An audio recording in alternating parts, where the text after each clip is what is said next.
13, em nome do Senhor Jesus. Amém? Números, capítulo 13. Nós vamos ler a partir do versículo 1 e eu vou tentar dar uma adiantada na história para que a gente possa conhecer aqui. Amém? Todos encontraram? Amém. Glória a Deus. Olha o que diz, igreja. E Yahvé ordenou a Moisés: envia homens, um de cada tribo, em missão de reconhecimento à terra de Canaã, terra que dou aos filhos de Israel. Enviará todos aqueles que sejam seus príncipes. E assim Moisés enviou do deserto de Parã, conforme a ordem do Senhor. Todos eram chefes dos israelitas. Amém? Então, igreja, o que aconteceu? Eles chegaram ali, próximo a Canaã. Amém? E aí Deus falou com Moisés: Moisés, pede para esse povo ir lá, ver a terra, espiar a terra, para ver como é que é essa terra, de que maneira que a gente vai, né, tomar posse daquilo que eu já prometi. Amém? Lembrando que essa terra de Canaã é a terra que manda leite e mel. Quando esse povo saiu do Egito, Deus já falou que ia levar eles para essa terra. Então já havia uma promessa. Eu só preciso lembrar a vocês também que o povo é um pouco teimoso. Não sei se vocês lembram. E aí Deus fala assim: eu vou levar vocês para uma terra que manda leite e mel, mas eu não vou junto não, porque vocês são tão teimosos que é perigoso eu ter que exterminar vocês no caminho. Aí os Moisés falou assim: se o senhor não for, eu não vou, não sair daqui. Você lembra? O senhor ia mandar um anjo, mas Moisés clamou, então o senhor continuou caminhando com esse povo, que é um povo teimoso, que é um povo difícil, mas é um povo de Deus. Aí hoje na igreja o povo quer um povo perfeito. Não sei por quê. Porque, né, se o povo aqui que é o povo de Deus, escolhido por Deus, não era perfeito, por que o povo da igreja vai ser perfeito? Né? Dificilmente isso vai acontecer. Até mesmo que Deus não trabalha com o povo perfeito. Se fosse perfeito, Deus não precisa nem estar aqui. Né? Vai fazer o quê? Nada, está tudo perfeito. Amém? Então, na verdade, Deus veio e trouxe o seu filho para quem? Os doentes, os enfermos, para quem está precisando. Se tivesse tudo muito bom, tudo muito bem, Jesus nem tinha vindo na terra. Amém? Então, igreja, o que acontece? Foram enviados todos esses homens, líderes, né, de suas tribos, para quê? Para fazer o reconhecimento dessa terra. E aí Moisés deu algumas instruções de como deveria ser esse reconhecimento. Amém? Versículo 18. Então Moisés falou: vocês vão, todos vocês, ensinou o caminho que eles deviam ir, e falou assim, ó: então, versículo 18 da igreja: observai como é a terra. Então, a ordem era o que, igreja? Observar. O que é observar? Olhar. E aí está o grande problema. Por quê, pastor? Porque o que a gente está vendo é sempre a mesma coisa. Como assim, pastor? Vou explicar para vocês. Tem 10 pessoas aqui olhando lá para fora. Cada um está vendo uma coisa diferente? Não. O que está lá fora é igual para todo mundo, mas cada um enxerga de uma forma diferente. Então é nesse ponto que a gente vai ministrar hoje. Amém? A forma em que a gente está enxergando as coisas. As coisas, na verdade, são as mesmas para todo mundo, mas cada um enxerga de uma forma, né? Por exemplo, às vezes é um tempo de grande crise. Um enxerga fome, o outro enxerga uma oportunidade de crescimento, mas o tempo é o mesmo, é o de crise. Amém? Então, a gente precisa de entender de que maneira a gente tem que olhar para aquilo que o Senhor está mandando a gente olhar. De que maneira a gente tem observado aquilo que o Senhor tem colocado em nossa frente. De que maneira você tem enxergado a promessa de Deus na sua vida. Será que você tem enxergado a promessa de Deus como algo bom ou como algo ruim? Como algo possível ou como algo impossível? De que maneira a gente tem enxergado a promessa de Deus em nossa vida? E a promessa de Deus para esse povo, que promessa que era? Eu vou enviar vocês para uma terra que manda leite e mel, uma terra de fartura, uma terra maravilhosa. É para esse lugar que vocês vão. Amém? E chegando então nesta oportunidade, Deus pede para Moisés enviar esse povo. E diz assim então no versículo 18: observai como é a terra, observa também como é o povo que habita, se é forte, se é fraco, se é escasso ou numeroso, se a terra em que vive esse povo é boa ruim. E se as cidades que moram são cercadas por muros fortificados, se o solo é fértil ou é pobre, se existe ali uma floresta ou não.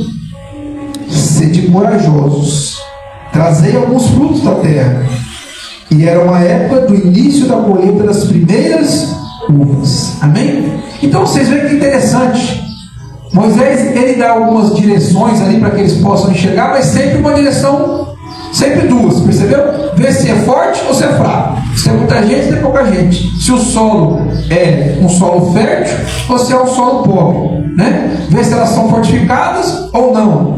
Então é sempre dois campos de visão. Perceba isso. Sempre você tem duas formas de enxergar as coisas.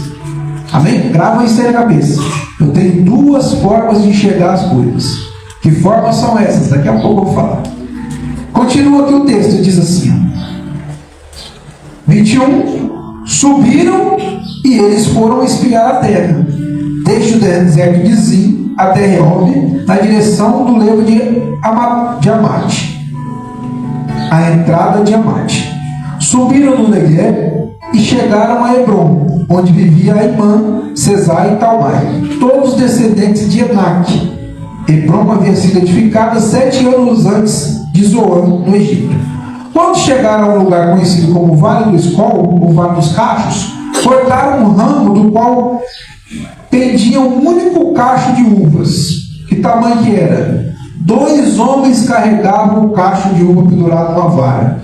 Colheram também romãs e figo.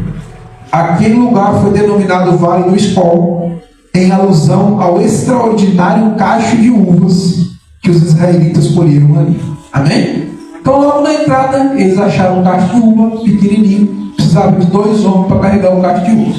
Amém? Continua e diz assim, versículo 25. Ao cabo, ao final de 40 dias, retornaram da exploração da terra.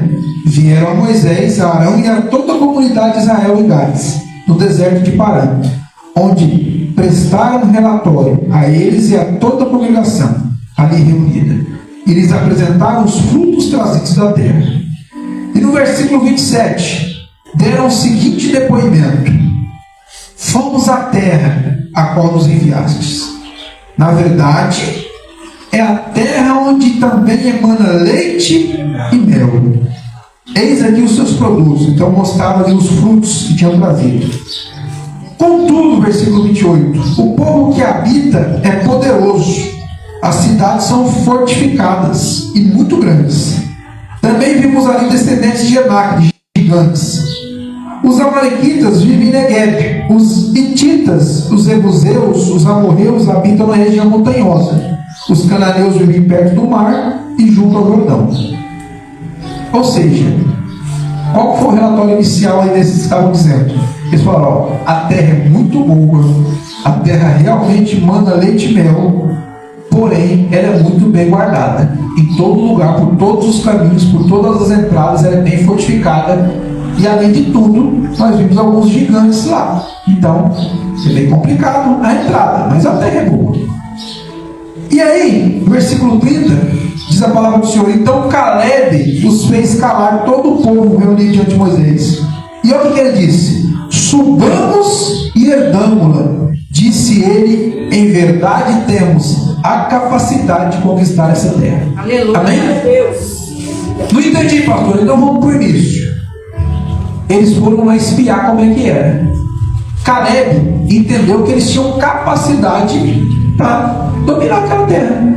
Porém os outros 10 foram, eles olharam e falaram: não, está muito difícil, hein? Complicado, até a terra é até boa, mas nós não vamos conseguir não. Tem gigante, tem exército para todo quanto é lado, o povo é forte, está todo mundo tomando conta, não vai ter jeito não.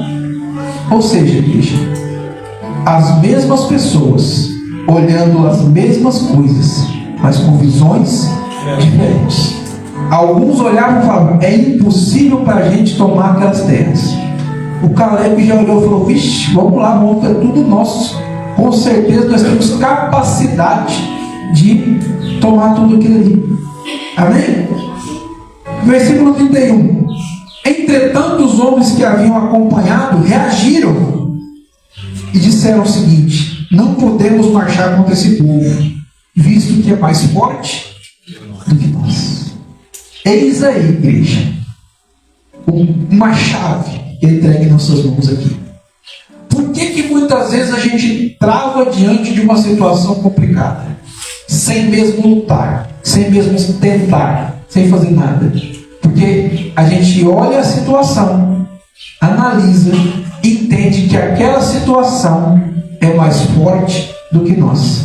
Mas a gente não tentou, a gente não foi, a gente não fez nada. Ficou apenas paralisado, olhando e achando que aquilo é impossível de ser realizado. Não entendi você, mas claro. Às vezes você está com seu casamento aí nas últimas. E você dá uma olhada para a situação e fala: infelizmente, é mais forte do que eu. Não tem o que ser feito. Você já tentou? Ah, tentei. Tentou nada. Você está igualzinho esse povo aqui. Só olhando, não, é muito problema. É muita situação. É muito confronto. É muito difícil. Não tem como. É muito mais forte que eu. Ah, não. Uma vida de casado? Ixi, é difícil demais. Filhos? Vai educar? Nossa, como é que educa o filho? É muito difícil. O mundo está aí tentando levar para lá e eu tentando puxar para cá. Não tem jeito, é muito difícil. Os vícios? Gente, como é que eu lido com o vício? O vício é muito mais forte do que eu não consigo. Eu não consigo lutar contra isso. E qual é o grande problema de quem não consegue, de quem está aqui a defamar as observações daqueles que creem que podem? Qual que é o problema disso, Cristo? Eles não lutam. Quem acha difícil, não luta. Quem acha difícil, não tenta. Quem acha difícil, não se movimenta. Quem acha difícil, não rompe. Esse é o grande problema. Sabe por quê, igreja? Não tem nada fácil.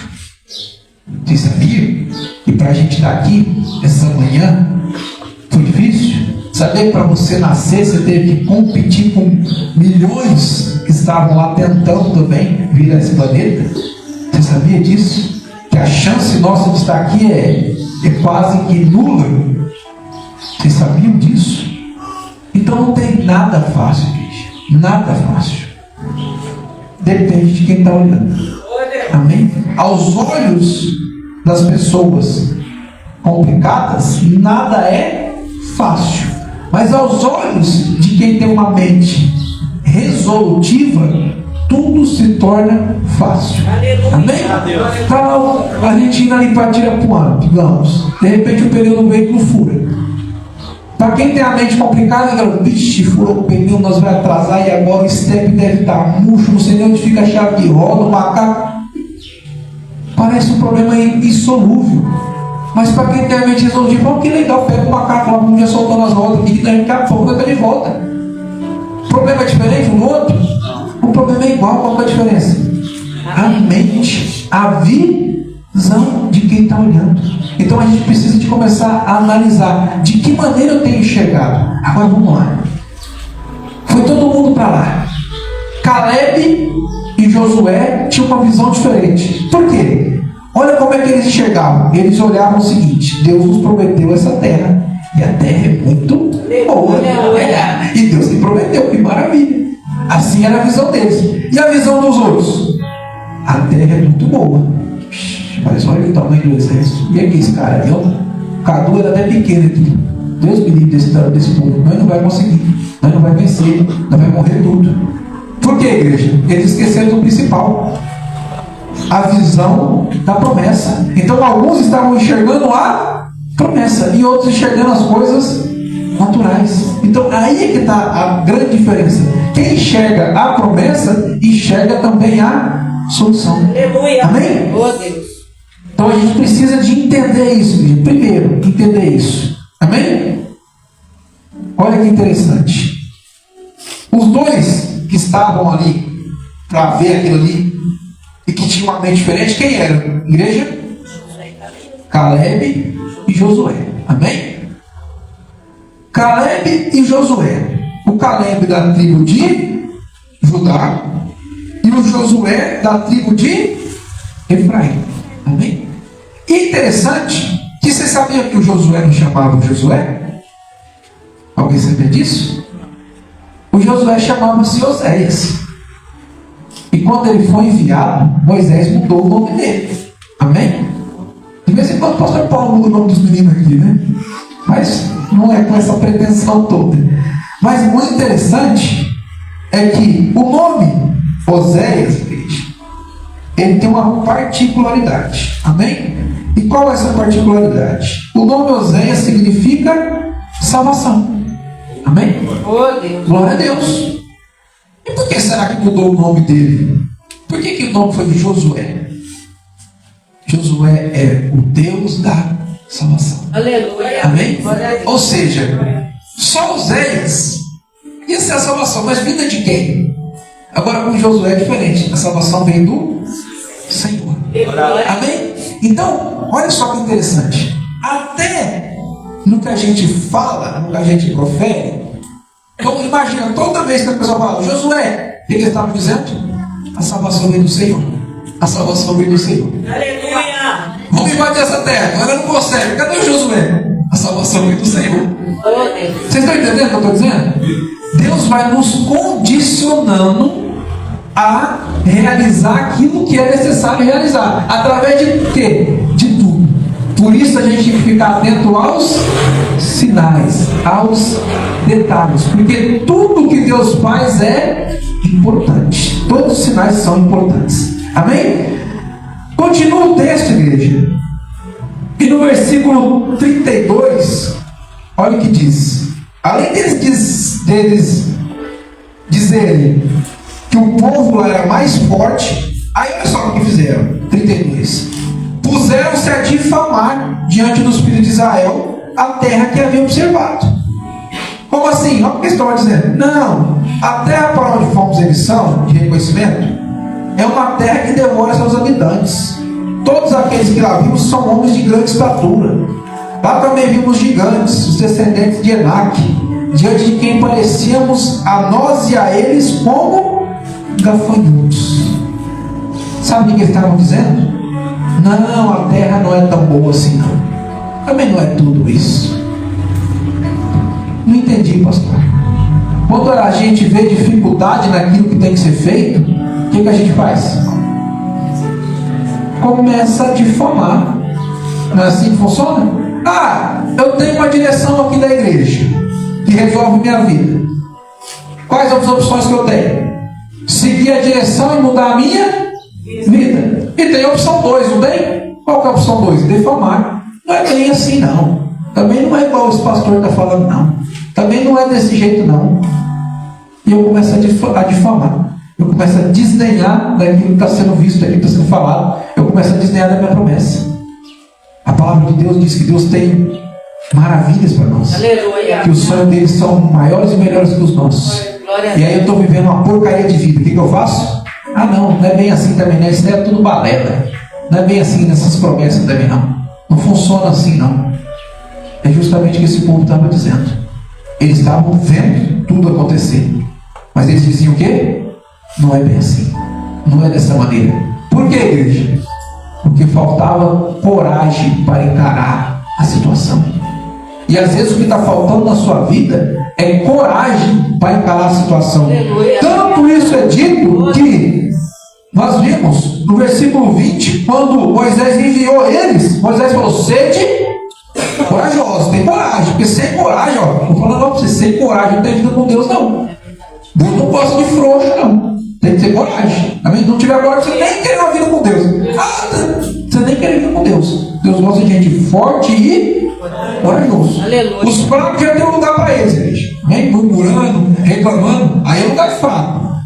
Junto de Deus não tem lugar para fraqueza, não. Junto de Deus não tem lugar para. Além de fraqueza, qual que é o antônimo de corajoso? Covarde, medroso. Não tem lugar para covarde na casa do Senhor. O que é covarde, pastor? É aquele que olha aquilo que precisa receber e se acovarda, paralisa, dá um passo para trás. O Senhor é minha salvação. Amém? Acabou, filho. Se Deus prometeu, Deus vai cumprir. Agora Deus promete uma terra que manda leite e mel. Fala, vai lá e olha a terra que eu estou mostrando para vocês. Os caras vão lá e trazem um caixa de uva para os seguidores carregar. Também não é tudo isso não. Não é possível. Não vale a pena. Não é isso? Ah, meu casamento. Não, meu casamento não é tudo isso também não. Não vale a pena não. Aí começou a desdenhar daquilo que Deus me entregou. Aleluia. Eu começo a não querer aquilo que Deus me entregou. Não é bem assim, igreja, que funciona. Tem que ser forte e corajoso. Aleluia. Não sei porque o Senhor está me direcionando dessa forma aqui essa manhã, mas eu vou falar um negócio para você. Para manter um casamento, precisa de muita força e coragem. Amém? Se não tiver isso, esquece. Não precisa nem casar, viu, menina? Não precisa nem casar. Se tiver força e coragem, precisa nem casar, porque não vai conseguir romper nenhum ano de casamento. Sabia disso? Precisa de força e coragem. E uma visão. Que visão? A visão da promessa. Eu e minha casa serviremos ao Senhor. Então, quando você olhar para aquele traste que está lá na sua sala, você não olha como um traste, você olha com uma visão. Eu e minha casa serviremos ao Senhor. Então, esse traste aí, na verdade, ele é o sacerdote da sua casa. Então, é só uma questão de visão. Amém? Alguns olham e enxergam o traste, outros olham e enxergam o sacerdote. Amém? Só uma questão de visão. Esse traste pode se tornar o sacerdote, se você tiver visão. Mas eu vou falar um negócio para você. Nós não estamos dando visão. Nossa visão está muito dura, muito fraca. Esse povo aqui, gente, é um povo que eu adoro. Por quê? Porque eu me identifico muito com ele, muito parecido com a gente. É um povo que reclama. É um povo que murmura. E é um povo que só faz coisa errada. Um povo que reclama de Deus, mas que não obedece a Deus. Sabia? Está aqui, ó, esse povo aqui. Muito interessante. A pessoa vem aqui no culto uma vez por semana, 2 vezes por semana, 3 vezes, não interessa. E acha que já está servindo a Deus. E acha que está, ó, tô aliado com Deus. Deus nem te conhece. Você não está nem conhecido ele no reino espiritual. Você não faz uma oração. Você não faz um jejum. Você não lê uma Bíblia. Você está totalmente desconhecido no mundo espiritual. E está achando que é aliado de Deus. E se sente no direito de reclamar de Deus. De murmurar de Deus. Rapaz do céu. Imagina Deus olhando do céu. Não tem cabimento não. Esse neném chorão aí. Não me obedece, não faz nada que eu mando, quer reclamar. Está igualzinho esses aqui. Olha só que interessante. Continua. Capítulo 14. Vamos continuar a história, gente. Então toda a congregação elevou a voz e puseram a gritar. E o povo chorou muito aquela noite. Ah, que interessante. Em vez de obedecer a Deus, fica chorando. Em vez de obedecer a Deus, fica chorando. A choradeira danada. Desesperado chorando. Gente, aonde a palavra está mandando você desmanchar de choro? Está mandando? Está mandando ser forte e corajoso. Levantar e andar. Marchar. Está mandando se derrama, morre de choro aí. Não. A pastora às vezes fica brava comigo, mas presta atenção. O choro não move Deus. Não move. Amém? Choro é só emoção, não move. Pastor, é proibido chorar? Claro que não. Se você estiver ali no fervor com Deus e as lágrimas derramar, normal. Estou falando que é proibido chorar. Só estou falando que a sua lágrima não move Deus. Porque tem gente que chora de verdade, tem gente que chora mentindo, tem gente que chora de alegria, outros choram de tristeza. Então, lágrima é lágrima. Chora de emoção. Tem gente que vai abrir a boca demais, chora. Então, choro é choro. O choro é livre. Amém? Mas Deus não se move através de choro. Deus se move através de intenção de coração. E não basta eu falar, eu tenho que fazer. Amém? Não basta eu falar. Está aqui, ó, o povo chorando. Vamos lá? Todos os israelitas clamaram contra Moisés. Além de chorando, ele reclama. Olha só a reclamação. Todos os israelitas clamaram contra Moisés e Arão. Antes tivéssemos morrido lá na terra do Egito. Antes tivéssemos mortos todos nesse deserto. Por que Yahvé nos traz a esta terra para nos fazer perecer a espada? Rapaz, esse povo não tem cabimento, está parecendo o povo de hoje. Yahvé trouxe o povo, não foi para perecer a espada, não, foi para tomar aquela terra e vivemos na terra que manda leite e mel. Aleluia. Aí eles estão olhando aqui, pra que Deus vai pra morrer? Não tem cabimento uma coisa dessa. Tá mais ou menos igualzinho um pouquinho. Ai, pra que essa dificuldade, meu amor? Não, querido, é só para você transpor essa barreira e viver o melhor de Deus na sua vida. É só isso. Continua o texto. E por que nos trouxe essa terra para nos fazer perecer a espada, para entregar como presa aos inimigos as nossas mulheres e as nossas crianças? Não seria melhor voltar para o Egito? Ah, quer voltar para o Egito? Muito bom, era no Egito, não era? Para que eu estou indo para a igreja? É melhor voltar para o Kuwait. Você não viveu uma vida ótima lá? Na sarjeta, todo mundo zombando de você, na gandaia, vomitando. Vai, volta para lá. Numa depressão terrível, numa tristeza profunda, volta. Que maravilha. Vamos voltar para o Egito. Como é que eu vou viver no Egito? Escravo, gente. Escravo e fustigados. Surra e trabalho, só coisa ruim. Mas agora eles olham. Não seria melhor nós voltar para o Egito? Volta. Não seria melhor voltar para o mundo? O que você está fazendo aqui? Eu devia ter voltado. Amém? Gosta do mundo? Fica lá, é uma maravilha. Você nem quer fazer na igreja, uma maravilha para ficar no mundo. Fica lá. Não estava dando tudo certo com o mundo? Tava. Porque estava dando tudo certo. Aí você fala assim, deixa eu estragar minha vida. Agora eu vou aceitar Jesus. Não é isso que ele pensa? É, né? Como está tudo muito bom, tudo muito bem, vamos estragar minha vida, vou para a igreja. Né? Aí quando a gente está na igreja, está tudo dando errado, porque a gente sempre faz as coisas certas. Aí a gente fala assim, então vou voltar para o mundo para viver o melhor dessa terra. Não é assim que funciona? Não é na igreja. Na verdade a gente veio para cá porque estava arrebentado. Na verdade a gente veio para cá porque não tinha mais saída. E aí a gente chegou. E aí Deus nos colocou em um lugar que a gente não merecia. Nos deu a graça sobre nós. E o que é a graça? Um favor imerecido. E aí o que a gente pensa agora? Que a gente está na graça? Não seria melhor eu voltar para o Egito? Não seria melhor eu olhar para trás? O que vocês acham, igreja? O que esse povo estava pensando? E versículo 4. E murmurávamos uns com os outros. Escolhemos um líder e voltaremos para o Egito. Então, diante da assembleia, da congregação, da reunião, ali de todos, né? Os filhos de Israel, Moisés e Arão prostraram-se com suas faces rente à terra. Dentre aqueles que espiaram a terra, Josué, filho de Nun, e Caleb, filho de Jefoné, rasgaram imediatamente as suas vestes. Eles ficaram indignados, eles ficaram transtornados, falando, imagina eles pensando, o que esse povo está arrumando? Deus nos traz aqui uma terra maravilhosa, é só a gente entrar, e estão reclamando, estão querendo voltar para o Egito, não tem cabimento.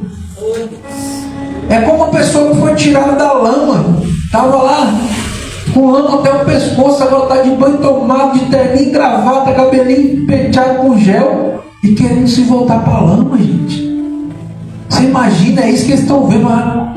Egito, será que ninguém lembra que a gente era escravo lá?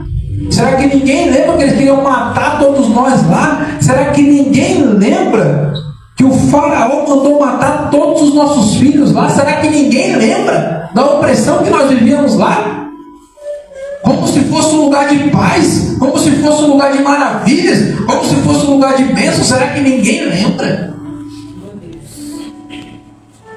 Eles queriam matar nossas mulheres, eles queriam fazer tudo que era ruim, igreja. Você imagina, tudo que era castigo e opressão vinha sobre os filhos do Senhor, naquela terra, no Egito. Será que ninguém lembra? Será que a gente não consegue se lembrar de onde Deus nos tirou e onde Ele nos colocou? Será que é difícil de lembrar? Né, Jôs? Estava naquela vala lá que eles tinham acabado de te bater no Rio de Janeiro, quase morto. Será que é difícil de lembrar? Será que é difícil lembrar o Caduzinho ali morto ali naquela estrada ali também, com 2 paradas cardíacas dentro da viatura e a mãe dele desesperada de madrugada orando por ele? Será que é difícil de lembrar? Será que não consegue entender isso? Não é difícil de entender essas coisas? Será que a pastora não lembra? Quando ela estava para entrar no ônibus, ela deixou passar aquele ônibus, 2 minutos depois, um caminhão de combustível bateu no ônibus, explodiu e morreu todo mundo. Será que é difícil conseguir lembrar de onde a gente estava? Mas o Egito, vamos voltar para lá. Versículo 7. E exclamaram perante toda a comunidade dos israelitas ali reunidos: a terra que em missão fomos averiguar, ela é muito boa, gente. É um lugar excelente. O que você está arrumando, rapaz? A terra é boa, o lugar é maravilhoso. É um lugar excelente. E melhor ainda, versículo 6. Ou melhor, versículo 16. É isso mesmo? Não, versículo 6 mesmo. Versículo 6. Se Yahvé nos é propício, ou seja, se Yahvé nos é favorável, Ele nos fará entrar nessa terra e pessoalmente a dará a nós. E de fato é uma terra a qual mana leite e mel. Aleluia. Eles falaram assim: pô, o povo todo reunido, vocês estão ficando loucos. A terra é essa. O nosso Deus está aqui. Ele nos prometeu e Ele vai nos entregar. Ele é favorável. Ele é que nos prometeu. É Ele que vai entregar. Ele não precisa fazer nada. Sabe qual que é o problema, igreja? Quando a gente se depara com aquele momento em que pode ser transformada a nossa vida, a gente se sente fraco, se sente indisposto, sente que não pode atingir aquele patamar, sente que não tem força. Mas só que a palavra de Deus está nos dizendo hoje: este lugar sou eu quem vou te colocar. Oh Deus! A terra que manda leite e mel, Deus não falou assim: vocês vão sair daqui, eu vou colocar vocês para lutar por uma terra que manda leite e mel. Não. Deus falou assim: eu vou enviar vocês para uma terra que manda leite e mel. Vocês vão lutar lá. Oh Deus! É esse negócio, não é? Vocês vão lutar por essa terra, não. É eu que vou fazer. A promessa de Deus é essa. Seu casamento, sua casa, seu serviço, a sua luta, sou eu que estou guerreando. Oh Deus!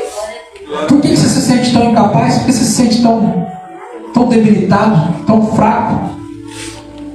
Começa a caminhar. Tenta. Vive pela fé. Está lá, a muralha está lá. Começa a caminhar. O problema está lá, começa a caminhar. Se Deus falou que é para ir, é para ir. Pastor, mas o mar está fechado. E daí, com o mar está fechado, diga ao povo que marche. E você vai marchando e o mar vai se abrir e pronto, acabou. É assim que funciona. Não foi assim que eles saíram do Egito? Agora é só do mesmo jeito entrar na terra prometida, é só caminhar. A terra é boa, é essa, né, mãe? Então Deus nos deu, vamos caminhar. Acabou. Pronto. Continuando aqui, igreja. No 9, e eles dizem assim, ó. Olha que interessante. Tão somente, ou seja, a única coisa que vocês precisam fazer, a única coisa que precisa ser feita, tão somente não vos rebeleis contra Yahvé, o Senhor. É isso que a gente precisa fazer, querido. Não se rebelar contra Deus. Não se voltar contra Deus. E o que é se rebelar contra Deus? É se opor contra Deus e não obedecer o que Deus está dizendo. Amém? Deus está dizendo: vai e entra na terra. Eu reclamo, falo que eu não posso e vou para o outro lado. Isso é se rebelar contra Deus. E o pior é que todo rebelde é murmurador. Presta atenção nisso. Todo rebelde é murmurador, fica reclamando. Todo mundo que se rebela contra Deus reclama. Por quê? Porque não obedece a voz de Deus em nada. E é impossível, igreja, não plantar nada e querer colher alguma coisa. Não tem como. A gente está sendo ensinado nos últimos dias que você vai ter bênção, vai ter vitória sem fazer nada. Não vai. Só vai ter bênção, só vai ter vitória se você plantar isso. E o que é plantar isso? É começar a obedecer a palavra de Deus. Amém? E obedecer a palavra de Deus em si para nós quer dizer congregar. Estou congregando e obedecer a palavra de Deus. E acabou por aí? Não. Congregar é nossa obrigação. E daí para frente ter uma vida com Deus. Tem tanta gente congregando que não tem vida com Deus. Judas estava em todos os cultos. Tudo quanto é ensinamento, Judas estava caminhando junto com Jesus. 3 anos ali, ó, caminhando com Jesus. O que ele faz? Traz Jesus. Nunca se converteu. Nunca obedeceu. Não obedeceu em nada. Sempre querendo se rebelar. Sempre querendo se opor. Tem gente desse jeito na igreja. Não caminhando junto, mas não está ali. Vocês entendem? Já viu aquelas mulheres que falam assim, eu sou uma viúva de marido vivo? O cara está casado com a mulher, mas ele não está dentro de casa, ele não faz parte do casamento, ele não faz parte do cotidiano, ele não faz parte da educação, ele não está ali. E só finja. Você é casado, só. O que é que mostra o casamento? A aliança. Para, igreja. Isso aqui não é o seu casamento. O seu casamento está aqui, ó, lá dentro. Amém? Isso aqui é um símbolo externo. Símbolo externo, só isso. Lá dentro é outra coisa. E difere se está com aliança ou está sem aliança. No seu casamento. Ah, pastor, o senhor tá... Não, presta atenção. E difere, eu estou dizendo o seguinte: não adianta nada você estar com aliança no dedo da sua esposa. Não adianta você estar com aliança no dedo totalmente o oposto da palavra. O que adianta isso? E se você não tivesse condição de comprar uma aliança? Você não seria casado? Você não teria uma vida no lar? Vocês estão entendendo? É muito mais que apenas um símbolo. Um casamento. Uma vida com Deus é muito mais que uma vida na igreja. Isso não quer dizer nada. Nada, nada, nada. Vir na igreja qualquer um vem. Qualquer um. Amém? Você chegar ali, eu posso ser o maior traste que vai na rua. Eles falam, toma 50 reais para você ir no culto hoje. O cara vem, passa o culto todinho aqui. Isso não quer dizer nada. Nada, nada, nada. Sabe qual é o problema? Estão caminhando com o povo de Deus. Estão fazendo parte do povo de Deus. Aí eles querem receber sem obedecer. Eu quero uma terra que manda leite e mel, mas eu não quero dar um passo de fé. Como é que eu vou ter terra que manda leite e mel? Eu quero atravessar o mar, mas eu não quero dar um passo de fé. Como é que eu vou atravessar o mar sem dar um passo de fé? Não tem jeito. O que é um passo de fé, pastor Paulo? É um passo em direção àquilo que está tudo ao contrário do que você imaginava. Amém? Não entendi. Vou esclarecer. Está lá o mar fechadinho. E eu preciso ir para o outro lado. E o mar só vai se abrir quando eu der um passo em direção a ele. A hora que eu fizer assim, a água sai debaixo do meu pé. Só que se você tiver com medo, você vai pisar dentro d'água, vai afundar lá dentro. É assim que funciona. Isso é um passo de fé. Amém? Lembra o Pedro? No barco de Jesus? Vem, Pedro. Aquilo lá é passo de fé. Estou dentro do mar. Se eu não tiver fé, eu vou afundar. É daquele jeito. Para viver o que Pedro viveu, tem que ter fé. Senão não tem jeito. Quem é o louco que vai fazer isso em sã consciência? É só olhando pela fé. Sim ou não? Você está no meio do mar. Alguém está lá de longe e fala, vem até aqui por cima das águas. Tem que ter fé. Do mar você vai, não vou afundar. E vai mesmo. Naturalmente você vai afundar. Né? Pelo que você está enxergando, você vai afundar. Mas pela fé, você vai por cima. Então você vai ter que enxergar de que maneira? Pela fé. Senão você vai afundar. E é assim a toda a nossa vida com Deus. Então eles estão diante da terra que manda leite e mel. Só que pela visão natural, a terra é muito fortificada, impossível de ser conquistada. Mas pela visão Caleb e Josué, essa é a terra que Deus tem para nós. Mesmo lugar, mesmos problemas, mesmas dificuldades, visões diferentes. Quer que eu te fale mais alguma coisa? Não vai mudar nada, o passo ou não passo. Ninguém vai morrer se caminhar. A única coisa que vai acontecer, eles vão herdar a terra prometida. Só isso. Não vai ter mano e obedecer a Deus. Mas o que nos impede de obedecer a Deus? O medo. O medo. E se der errado? E se a gente morrer? E se eu afundar? E se o mar não abrir?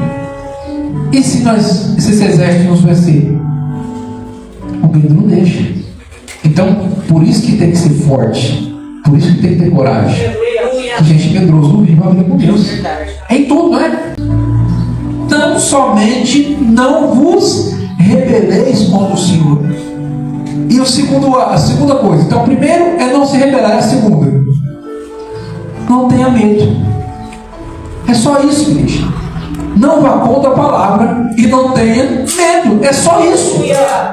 Ah, pastor, mas é muito difícil. Não é difícil, não é simples. É só isso, ó. Duas coisas. Não se rebele contra Deus e não tenha medo de obedecer a Deus. Amém? Se Deus está falando, Pedro, pula para fora e vamos caminhar aqui na água, não tenha medo. Se você tiver medo, você nunca vai caminhar sobre as águas. Vocês se lembram quando Paulo estava naquele naufrágio e o Senhor falou para Paulo, fica tranquilo, não vai morrer ninguém. Você imagina, não vai morrer ninguém, o barco se despedaçando. Não vai morrer ninguém, a tempestade não para. Não vai morrer ninguém, todo mundo cai dentro d'água. Você acha que o Paulo se desesperou? Não, Paulo falou, fica todo mundo tranquilo, não vai morrer ninguém, viu? Paulo, mas o barco está arrancando um pedaço ali. Vai, fica tranquilo, não vai morrer ninguém não. Paulo, mas ó, tá entrando água lá, já invadiu o porão do barco, a vela já voou, o leme já ficou sem direção, batendo uma pedra. Fica tranquilo, não vai morrer ninguém. Aleluia. Você recebeu a promessa, filho. Agora é só obedecer. Fica tranquilo, não vai morrer ninguém, não vai morrer ninguém. Aleluia. Acabou.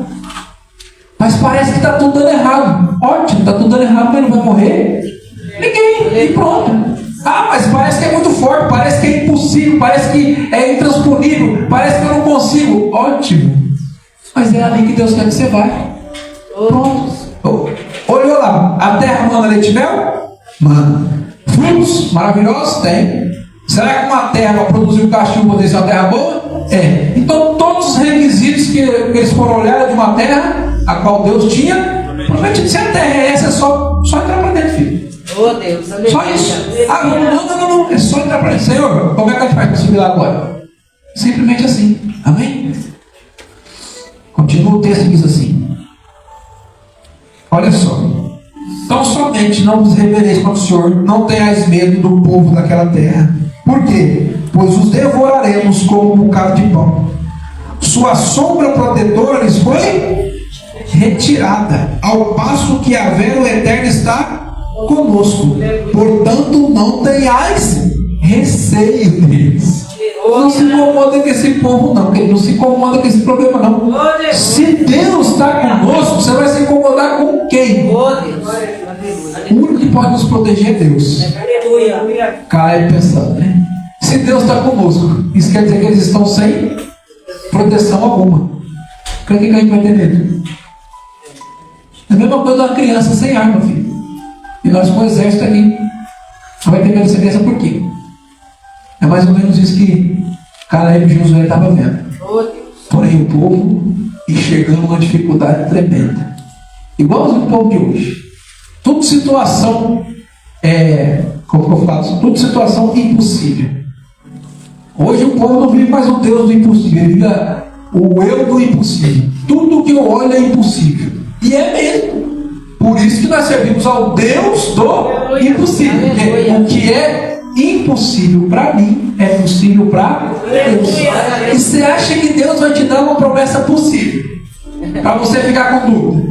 Você já imaginou? Vamos conjecturar, coisa que eu não gosto de fazer. Vamos conjecturar.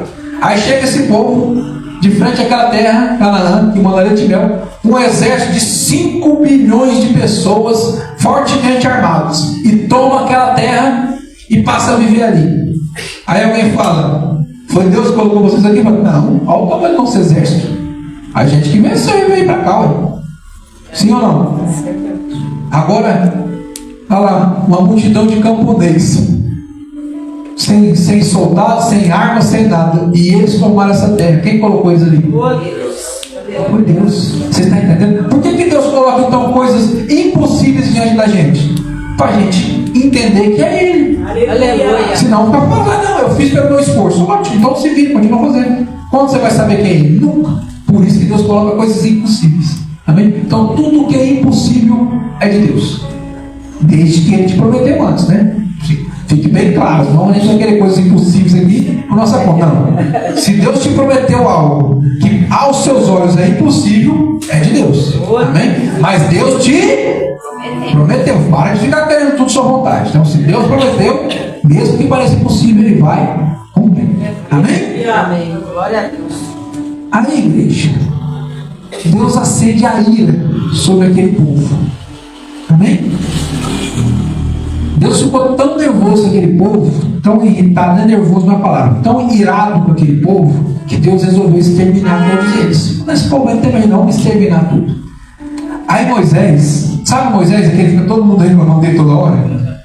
Moisés falou, Senhor, seguinte, todo mundo está sabendo que foi o Senhor que trouxe nós lá do Egito. Todo mundo já está sabendo que o Senhor nos prometeu uma terra que manda leite e mel. Se o Senhor nos trouxe até aqui e acabar com todo mundo, o que o povo vai dizer? Vai falar assim, o Senhor não conseguiu levou eles para a terra, por isso que matou eles lá na entrada. Pensa direitíssimo. Se eu for, se Moisés não tem jeito, não, esse menino é diferenciado. Eu vou quebrar o lugar desse povo. Só que é o seguinte: toda ação tem uma consequência. Então essa rebeldia toda vai ter consequência. Aí Deus fala: então tudo bem, eu não vou exterminar o povo não, mas de todo mundo que está aí, que saiu do Egito, somente Caleb e Josué é que vão entrar nessa terra. O restante de 20 anos para cima nem vai enxergar, vai morrer todo mundo. Enquanto vocês não morrer todo mundo, ninguém entra. Vai cair tudo no deserto aí morto. Sabe aqueles primeiros que entraram para espiar a terra? Esse foram fulminados naquele mesmo dia. Duvidaram do Senhor, duvidaram daquilo que Deus tinha entregado. Esse já era. Quem eram eles, igreja? Os líderes de cada tribo. Estão entendendo? Todo mundo quer ser líder. Está disposto a encarar a responsabilidade do líder? É fácil falar mal do líder. O difícil é a responsabilidade. Então falar que o líder é mentiroso, falar que ele está fazendo a coisa por si só, falar que não é bem assim, se opor, isso é facinho, facinho. Agora na hora de ser exterminado, se coloca de frente, fala assim: não, eu sou como ele. Ele é o líder, mas eu sou igual a ele, me mata também. Isso ninguém quer, né? Exercer a liderança, todo mundo quer. A responsabilidade, ninguém quer. Então presta atenção. A palavra de Deus fala o quê? Quanto mais vedado, mais será cobrado. Cuidado com o que você almeja, né? Quanto mais vedado, mais será cobrado. Amém? Então os líderes, que é a igreja, morreram na hora, foram exterminados na hora. Amém? E aí, o que acontece? Moisés fala: agora vamos voltar para o deserto. Tem cabimento? Estava de frente à cidade. Estava tudo pronto para viver o melhor dessa vida aqui, igreja. Tudo prontinho. Era a oportunidade de fazer a diferença nas suas vidas. Era a oportunidade de viver aquilo que nunca tiveram vivido. Era a oportunidade, igreja, de sair de uma terra a qual eram escravos, a qual eram ali fustigados, a qual eram maltratados, para ir para uma terra que mana leite e mel, uma terra de fartura, uma terra de bênção, tudo pronto, tudo preparadinho, está de frente. Rebeldia e o medo impede de entrar naquela terra. Olha que terrível.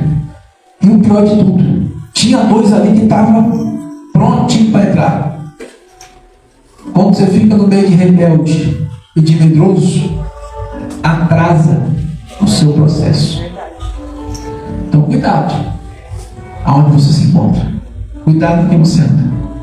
Se estiver no meio de rebelde e medroso, não que você não vai conseguir concretizar aquilo que Deus tem na sua vida, mas vai retardar o processo. É por isso que tem gente ainda andando nesse círculo. É por isso que tem gente ainda caminhando em volta. Por quê, pastor? Infelizmente vai ter que esperar se livrar desse fardo extra para poder romper. Vai ter que esperar se livrar. Então vocês estão entendendo? Quando o pastor prega aqui, cada um interpreta de um jeito, mas presta atenção que eu estou pregando a palavra. Então para de pegar a palavra e torcer para a sua vida. Amém? É bem simples o que eu estou dizendo aqui, né? Tem coisas que são de Deus. Se foi Deus que te prometeu, luta por isso. Agora, se foi sua vontade te atrapalhando, você está entendendo o que eu estou dizendo? É de Deus. Se é de Deus, filho, não tem obstáculo. Se é de Deus, não tem como dar errado. Se é de Deus, pode parecer impossível. Se é de Deus, pode ser um vale de ossos secos, e Deus fala: ó, esse vale de ossos secos é que vai ter vida. Se é de Deus, é de Deus.